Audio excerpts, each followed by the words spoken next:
Hello students, welcome back to my class Chemistry Gurukul. I am Rashmi Sinha and we will now continue our next topic in this video, that is bases. In this video we will study about properties of bases. As we have already done the acid part, now today we will do the bases. So first we will discuss about physical properties of bases. This all of you must be knowing, but still I am revising it so that you can understand and make your notes properly. First one is bases are bitter in taste. This we all are knowing. Second is they have soapy touch. When you will touch it, you will feel a soapy touch. Third, they turn blue litmus to red.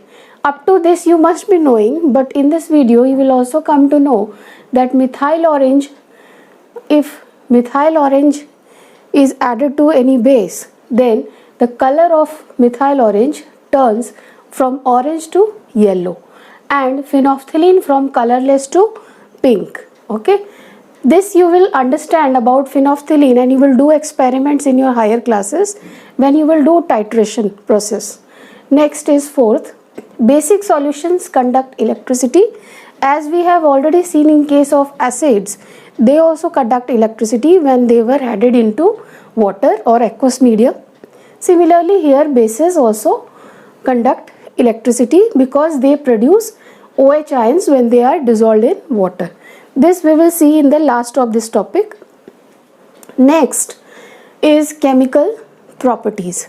Physical properties just we have completed. Now we will see, as we have seen in case of acids, chemical properties, 4 reactions were there. Here you will see only 3 reactions are there which you have to study as per your syllabus is concerned. First one is reaction of bases with metals.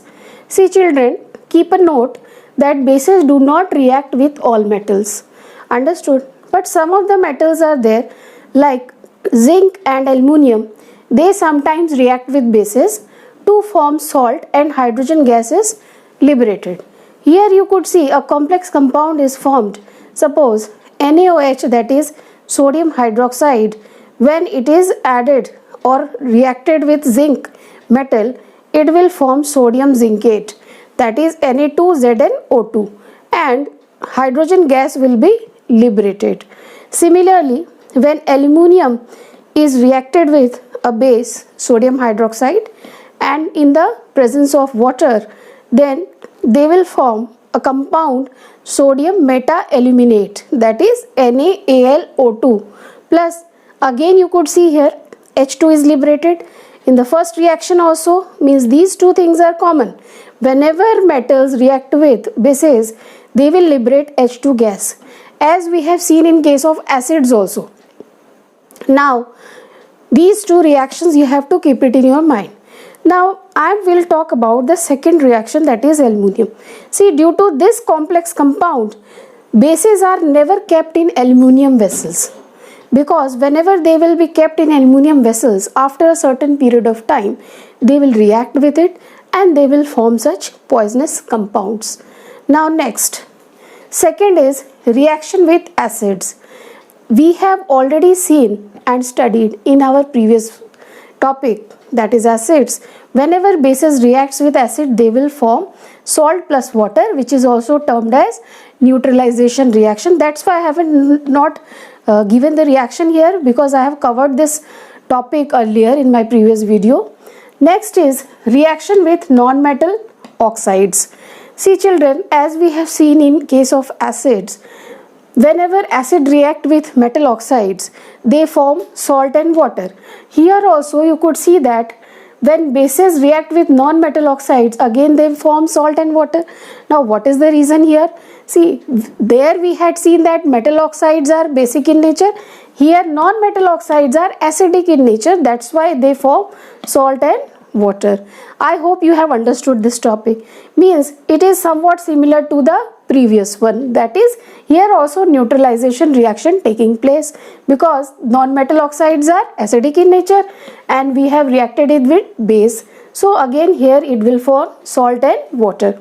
Now two reactions I have given you here. first is, suppose NaOH is reacted with CO2. Here C, carbon is a non-metal. So non-metallic oxide is CO2 here. Whenever it will react, it will form sodium carbonate and water will be liberated. Now here sodium carbonate is salt and H2O is liberated. Next, calcium hydroxide, when it reacted with CO2, it will also form CaCO3 and water is liberated. Here CaCO3 is a salt again. So this is how we have completed the chemical properties part of bases. Now moving on to the next topic, that is bases in water.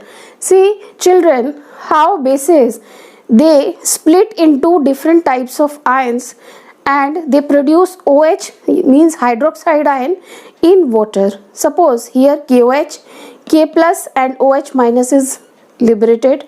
They are separated, dissociated, you can say ionizes. Magnesium hydroxide, when water is added to it, it will produce Mg di plus and 2OH minus. Again calcium hydroxide, when water is added, Ca2 plus minus 2OH minus is liberated. Next NH4OH, it liberates NH4 plus and OH minus ion in the aqueous medium. Similarly sodium hydroxide splits or ionizes into Na plus and OH minus in aqueous medium.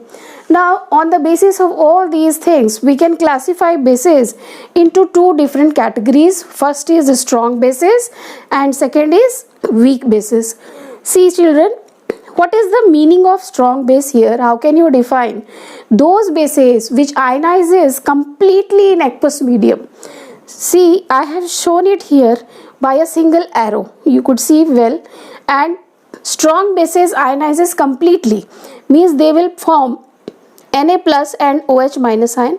Similarly KOH, here in presence of water it will produce K plus and OH minus ion. But in case of weak bases, it does not ionizes completely in aqueous medium. You can say it ionizes partially. So here you could see ammonium hydroxide, that is NH4OH. Whenever you will add water to it, it will never dissociate completely. So that's why I have shown it here by two arrows. Two half arrows means forward and backward reaction is taking place simultaneously to attain equilibrium. This you will study in your higher classes, but here you understand that it never ionizes completely. So this is it. I hope you have understood this part. All the best. Thanks for watching.